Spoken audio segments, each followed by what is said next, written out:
Hello dear my student, मैं आशा करता हूँ कि आप लोग अच्छे से पढ़ाई कर रहे होंगे। तो जितने बच्चे इस बार बोर्ड परीक्षा में हिंदी का पेपर देने वाले हैं तो ये वीडियो को अंत तक देखें। यदि आप हिंदी के पेपर में 70 में से 70 नंबर लाना चाहते हो तो वीडियो को अंत तक देखना है। इस बार बोर्ड एग्जामिनर ने हिंदी का बिल्कुल पैटर्न चेंज कर दिया है। सेम इस तरीके से आएगा बोर्ड परीक्षा में पेपर। मैं आप लोगों को ये भी लिखकर बताऊँगा कि किस तरीके से जीन पर्चे लिखें ताकि बोर्ड एग्जामिनर आपको पूरे 5 नंबर दें। और ये गद्यांश भी लिखकर बताऊंगा कि किस तरीके से गद्यांश लिखें तो बोर्ड एग्जामिनर आपको पूरे नंबर दे। बस आपको वीडियो को अंत तक देखना है, तभी आपको समझ में आएगा। तो समय 3 घंटे 15 मिनट और पूर्णांक 70 नंबर। तो नोट, प्रारंभ के 15 मिनट परीक्षार्थियों को प्रश्न पत्र पढ़ने के लिए आपको सबसे पहले 15 मिनट के लिए पूरा पेपर पढ़ना है। फिर सभी प्रश्न अनिवार्य हैं। यह प्रश्न पत्र 2 खंड आ तथा खंड बा में विभक्त है। तो हम चलते हैं एवं पेपर में। मैं आप लोगों से एक निवेदन करता हूं कि जिन बच्चों ने अभी तक चैनल को सब्सक्राइब नहीं किया, बच्चे चैनल को सब्सक्राइब कर दें और अपने दोस्तों के पास वीडियो शेयर कर दें जो बच्चे पढ़ाई में बिल्कुल कमज़ोर हों। इस पेपर के माध्यम से आपको ये भी पता चल जाएगा कि हमारी हिंदी में कितनी तैयारी है और हम किस तरीके से अभी हम पढ़ रहे हैं और किस तरीके से पढ़ना चाहेंगे। आपने इस तरीके से प्रश्न किसी भी पेपर में नहीं देखे होंगे। प्रत्येक प्रश्न 1 नंबर का होगा। खंडा भौविकलिपि प्रश्न। प्रश्न नंबर 1, वैदेही वनवास के रचनाकार हैं। ऑप्शन ए Maithili Sharan Gupt, option B Mahadevi Verma, option C Ayodhya Singh Upadhyay Hariaudh, option D Siyaram Sharan Gupt. तो इस प्रश्न का उत्तर option C Ayodhya Singh Upadhyay Hariaudh. 1 number आपका ये पक्का। प्रश्न नंबर 2, प्रयोगवादी के कवि हैं। Option A Bhushan, option B Agyeya, option C Sumitranandan Pant, option D Mahadevi Verma. तो इस प्रश्न का उत्तर ऑप्शन बी अज्ञेय। 1 नंबर आपका ये पक्का। प्रश्न नंबर 3, भाव विलास के रचनाकार हैं। Option A Dev, option B Bihari, option C Chintamani, option D Matiram. तो इस प्रश्न का उत्तर ऑप्शन ए देव। 1 नंबर आपका ये पक्का। मैं आप लोगों से एक निवेदन करता हूं कि जिन बच्चों ने अभी तक चैनल को सब्सक्राइब नहीं किया, बच्चे चैनल को सब्सक्राइब कर दें और वीडियो को ज़्यादा से ज़्यादा शेयर कर दें। प्रश्न नंबर 4, छात्रसाल दर्शक किसकी रचना है। ऑप्शन ए पद्माकर की, ऑप्शन ए बिहारी की, ऑप्शन सी भूषण की, ऑप्शन डी मतीराम की। तो इस प्रश्न का उत्तर ऑप्शन सी भूषण की। 1 नंबर आपका ये पक्का। प्रश्न नंबर 5, कला और बूढ़ा चांद के रचनाकार हैं। Option A Jaishankar Prasad, option B Girija Kumar Mathur, option C Subhadra Kumari Chauhan, option D Sumitranandan Pant. तो इस प्रश्न का उत्तर option D Sumitranandan Pant. 1 number आपका ये पक्का। प्रश्न नंबर 6, नीड़ का निर्माण फिर किस विधा की रचना है। ऑप्शन ए जीवनी, ऑप्शन बी आत्मकथा, ऑप्शन सी रेखा चित्र, ऑप्शन डी एकांकी। तो इस प्रश्न का उत्तर ऑप्शन बी आत्मकथा की। 1 नंबर आपका ये पक्का। ये क्वेश्चन भी आपको इस बार बोर्ड परीक्षा में 100% बोर्ड देखने को मिलेगा। प्रश्न नंबर 7, निम्नलिखित में से शुक्लयुग के लेखक हैं। Option A Mohan, option B Amrit Rai, option C Shyam Sundar Das, option D Kamleshwar. तो इस प्रश्न का उत्तर ऑप्शन सी श्याम सुंदर दास। 1 नंबर आपका ये पक्का। आप लोगों को वीडियो को छोड़कर नहीं जाना है। मैं आपको सब कुछ लिखकर बताऊंगा कि किस तरीके से कॉपी लिखें ताकि बोर्ड एग्जामिनर आपको पूरे 6 नंबर दे। तो प्रश्न नंबर 8, निम्नलिखित कथनों में से कौन सा कथन सही है। ऑप्शन ए शशांक के रचनाकार आचार्य रामचंद्र शुक्ल जी हैं, ऑप्शन बी आकाशदीप कहानी के लेखक रामकुमार वर्मा हैं, ऑप्शन सी भारतेंदु हरिश्चंद्र आलोचना साहित्य के जनक माने जाते हैं, ऑप्शन डी क्या बोलूं क्या याद करूं निबंध के लेखक जयशंकर प्रसाद हैं। तो इस प्रश्न का उत्तर ऑप्शन सी भारतेंदु हरिश्चंद्र आलोचना साहित्य के जनक माने जाते हैं। 1 नंबर आपका ये पक्का। प्रश्न नंबर 9, परीक्षा गुरु किस विधा की रचना है। ऑप्शन ए आत्मकथा, ऑप्शन बी एकांकी, ऑप्शन सी उपन्यास की, ऑप्शन डी रेखा चित्र की। तो इस प्रश्न का उत्तर ऑप्शन सी उपन्यास की। 1 नंबर आपका ये पक्का। प्रश्न नंबर 10, बाणभट्ट की आत्मकथा के रचनाकार हैं। Option A Jaishankar Prasad, option B Hazari Prasad Dwivedi, option C Rangeya Raghav, option D Dharamvir Bharati. तो इस प्रश्न का उत्तर option B Hazari Prasad Dwivedi. 1 number आपका ये पक्का। प्रश्न नंबर 11, रस के कितने अंग होते हैं। Option A 5, option B 4, option C 3, option D इनमें से कोई नहीं। तो इस प्रश्न का उत्तर ऑप्शन बी 4। प्रश्न नंबर 12, पायो जी मैंने राम रतन धन पायो पंक्ति में कौन सा अलंकार है? ऑप्शन ए उपमा अलंकार, ऑप्शन बी रूपक अलंकार, ऑप्शन सी उत्प्रेक्ष अलंकार, ऑप्शन डी यमक अलंकार। तो इस प्रश्न का उत्तर ऑप्शन बी रूपक अलंकार। मैं आप लोगों से एक निवेदन और करता हूँ, यदि आपके दोस्त पढ़ने में कमज़ोर हैं तो उन दोस्तों के पास ये वीडियो भेजें ताकि वो भी 70 में से 50 नंबर ले आएँ। प्रश्न नंबर 13, सोरठा के पहले चरण में कितनी मात्राएं होती हैं? Option A 13, option B 12, option C 11, option D 16। तो इस प्रश्न का उत्तर ऑप्शन सी 11, 1 नंबर आपका ये पक्का। प्रश्न नंबर 14, निर्दय शब्द में प्रयुक्त उपसर्ग है? ऑप्शन ए दय, option A knee, option C निर, ऑप्शन डी नीर। तो इस प्रश्न का उत्तर ऑप्शन सी निर, 1 नंबर आपका ये पक्का। प्रश्न नंबर 16, खेत का तत्सम रूप है? ऑप्शन ए भूमि, ऑप्शन बी जमीन, ऑप्शन सी क्षेत्र, ऑप्शन डी पृथ्वी। तो इस प्रश्न का उत्तर ऑप्शन सी क्षेत्र, 1 नंबर आपका ये पक्का। प्रश्न नंबर 17, युष्मत शब्द का पंचमी विभक्ति बहुवचन का रूप होगा? ऑप्शन ए युष्मक, ऑप्शन बी यस्मासु, ऑप्शन सी युष्मत, ऑप्शन डी त्योत। तो इस प्रश्न का उत्तर ऑप्शन सी युष्मत। प्रश्न नंबर 18, भाववाच्य में किसकी प्रधानता होती है? ऑप्शन ए कर्ता की प्रधानता, ऑप्शन बी कर्म की प्रधानता, ऑप्शन सी क्रिया की प्रधानता, ऑप्शन डी इनमें से कोई नहीं। तो इस प्रश्न का उत्तर ऑप्शन सी क्रिया की प्रधानता, 1 नंबर आपका ये पक्का। प्रश्न नंबर 19, वाक्य के कितने तत्व होते हैं? Option A 2, option B 4, option C 3, option D 8। तो इस प्रश्न का उत्तर ऑप्शन 2, 1 नंबर आपका ये पक्का। प्रश्न नंबर 20, अभिकारी पद को अन्य किस नाम से जाना जाता है? ऑप्शन ए अपव्यय पद, ऑप्शन बी अव्यय पद, ऑप्शन सी व्यय पद, ऑप्शन डी इनमें से कोई नहीं। तो इस प्रश्न का उत्तर ऑप्शन बी अव्यय पद।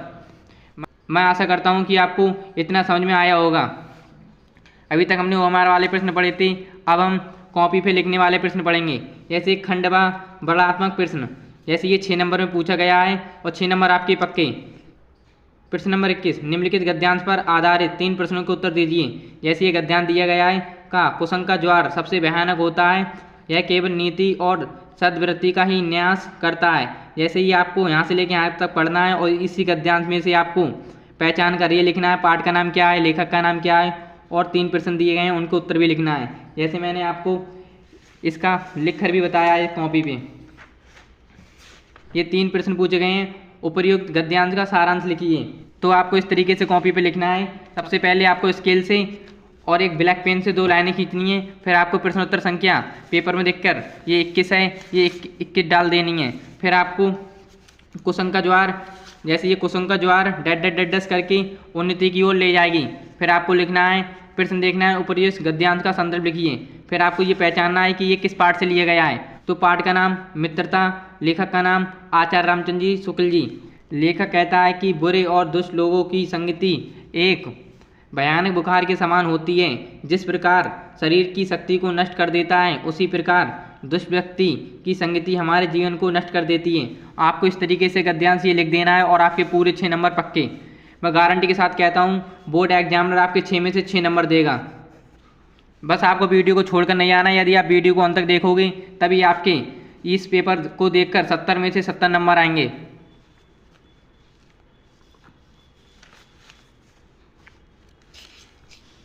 यदि आपको वो वाला गद्यांश नहीं कर मिल रहा है तो आप अथवा वाला गद्यांश कर सकते हो।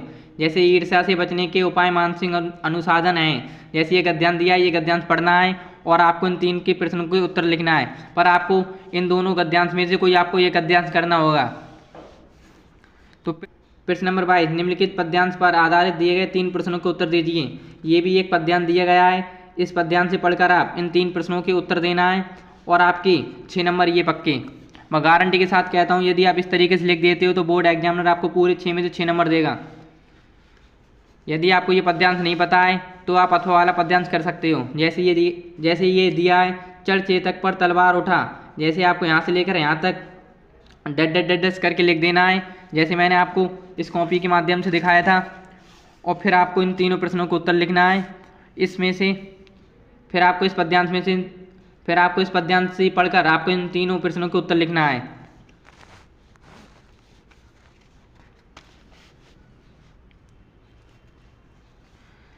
प्रश्न नंबर 23, निम्नलिखित संस्कृत गद्यवर्णों में से किसी एक अवतरण का संदर्भ सहित हिंदी में अनुवाद कीजिए।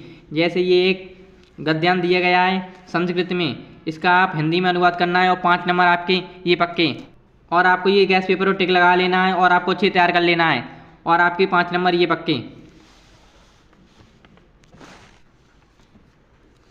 यदि आपको ये गद्यांश नहीं पता तो अथवा वाला भी गद्यांश कर सकते हो। जैसे विश्वत सृष्टा ईश्वर से लेके आपको डट करना है संस्कृत संदेह, तो आप इसकी भी हिंदी लिखनी है और अच्छे से ये गैस पेपर में देखकर आपको अच्छे तैयार कर लेना है। 5 नंबर आपके ये पक्के। प्रश्न नंबर 24, दिए गए संस्कृत पद्यांश में से किसी एक संदर्भ का सहित हिंदी अनुवाद में कीजिए। जैसे ये पद्यांश दिया गया है, 2 लाइनों का पद्यांश है, इसकी आपको अच्छे से हिंदी तैयार कर लेनी है और गैस पेपर में टिक लगा लेना है। 5 नंबर आपके ये पक्के। मैं आप लोगों से एक निवेदन करता हूं कि जिन बच्चों ने अभी तक चैनल को सब्सक्राइब नहीं किया बच्चे चैनल को सब्सक्राइब कर दें और वीडियो को ज़्यादा से ज़्यादा शेयर कर दें। प्रश्न नंबर 25, अपने पठित खंड काव्य के आधार पर दिए गए प्रश्नों में से किसी एक प्रश्न का उत्तर दीजिए। जैसे ये इतने सारे दिए गए हैं, ये इतने सारे खंड काव्य के आधार पर दिए गए हैं, इन सभी में से आपको कोई एक करना है। ये हर जिले के लिए एक होता है, तो मैं आपको बरेली जिले के लिए बता रहा हूँ मेवाड़ मुकुट। ये बरेली जिले के लिए मेवाड़ मुकुट आता है और आपके अपने स्कूल हिंदी वाले टीचर से पूछना है कि आपके ज़िले का कौन सा आता है, तो आपको वो तैयार कर लेना है। ये हर साल बोर्ड परीक्षा में पूछा जाता है। 3 नंबर आपके ये पक्के।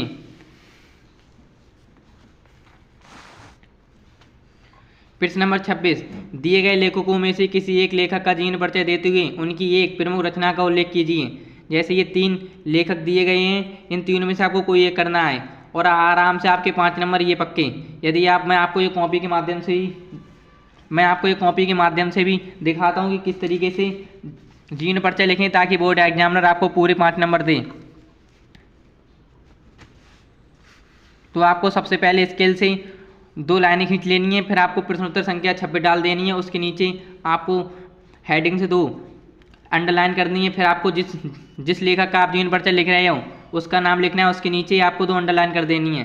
फिर आपको इधर जीवन परिचय लिखना है और फिर आपको इधर संक्षिप्त परिचय लिखना है। संक्षिप्त परिचय में आप नाम जयशंकर प्रसाद, जन्म सन 1889 ईस्वी, जन्म स्थान काशी, पिता का नाम देवी प्रसाद, माता का नाम मुन्नी देवी, रचनाएं कामायनी झरना, मृत्यु सन 1937। बोर्ड एग्जामिनर के पास इतना टाइम नहीं होता है कॉपी चेक करने के लिए, इसीलिए वो पूरा जीवन परिचय नहीं देखता है। इस संक्षिप्त परिचय में महत्वपूर्ण बिंदु देखता है और आपके पूरे 5 नंबर दे देता है। जयशंकर प्रसाद का जन्म सन 1889 ईस्वी, आपको ब्लैक पेन से लिखना है, में काशी में एक प्रतिष्ठित सुगनी साहू नामक वैश्य परिवार में हुआ था। इनके पिता का नाम देवी प्रसाद, ये आपको ब्लैक से लिख देना है था, तथा माता का नाम मुन्नी देवी था। इनके माता पिता की मृत्यु हो गई, जिस कारण इनकी शिक्षा बचपन में ही छूट गई। इनकी प्रारंभिक शिक्षा घर पर ही हुई थी। स्वास्थ्य से हिंदी, संस्कृत, उर्दू, फारसी आदि का अध्ययन किया। आपको ऐसे बिल्कुल सरल भाषा में बड़ा चढ़ाकर लिख देना है। जैसे मैंने बिल्कुल सरल भाषा में ये लिखा है, आपको ये भी याद कर लेना है। जैसे इनका बचपन तो सुख में बीता, किंतु बाद में इन्हें अत्यधिक कठिनाइयों का सामना करना पड़ा। अल्पावस्था में ही क्षय रोग से ग्रस्त होकर सन 1937, ये आपको ब्लैक पेन से लिखना है, में स्वर्गदास सिदार हो गए।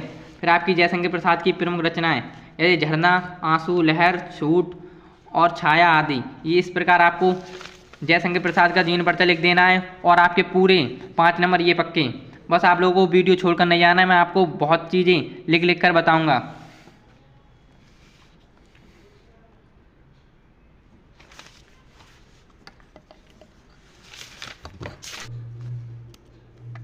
जैसे निम्नलिखित कवियों में से किसी एक कवि का जीवन परिचय देते हुए उनकी एक प्रमुख रचना का उल्लेख कीजिए। जैसे आपके 5 नंबर ये पक्के। जैसे ये 3 कवियों के नाम दे रखे हैं, सूरदास, मैथिली गुप्त, माखनलाल चतुर्वेदी। ये आपको अच्छे से तैयार कर लेना है और जिस तरीके से मैंने अभी आपको कॉपी पर लिखकर बताया था उसी तरह आपको इनका जीवन परिचय लिख देना है, तो आपके 5 नंबर बिल्कुल पक्के। प्रश्न नंबर 27, अपनी पाठ्य पुस्तक में खंडस्थ कोई एक श्लोक लिखिए जो इस प्रश्न पत्र में नहीं आया है। आपको कोई एक संस्कृत में श्लोक लिखना है जो इस पेपर में जो नहीं पूछा गया है। 2 नंबर आपके ये पक्के। प्रश्न नंबर 28, निम्नलिखित में से किन्हीं 2 प्रश्नों के उत्तर संस्कृत में दीजिए। जैसे ये 4 प्रश्न दिए गए हैं, इन चारों प्रश्नों को आपको अच्छे तैयार कर लेना है और 2 प्रश्नों के आपको संस्कृत में उत्तर दे देना है। तो 2 नंबर आपके ये पक्के। प्रश्न नंबर 29, निम्नलिखित में से किसी एक विषय पर निबंध लिखिए। जैसे विज्ञान, वरदान या अभिशाप, नारी शक्तिकरण, स्वच्छ भारत अभियान और छात्र और अनुसाधन। ये 4 आपको निबंध अच्छे तैयार कर लेना है और आपको एक निबंध अच्छी तरह से लाइन ऊन खींच कर, जैसे विज्ञान वरदान हेडिंग सर आपको लिख देना है। 7 नंबर आपके ये पक्के और आपको इन चारों निबंधों के अपने गैस पेपर में आपको टिक लगा लेना है।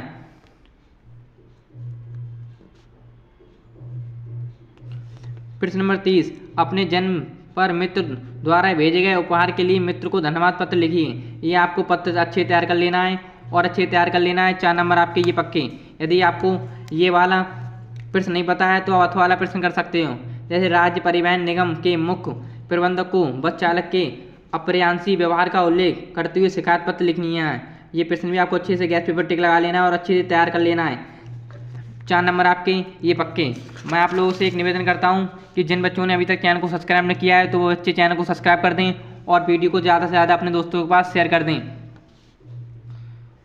तो मैं आशा करता हूँ कि आप लोगों को ये वीडियो अच्छे से समझ में आया होगा, तो आप वीडियो को लाइक कर दें। तो अब मिलते हैं अब हम न्यू वीडियो में।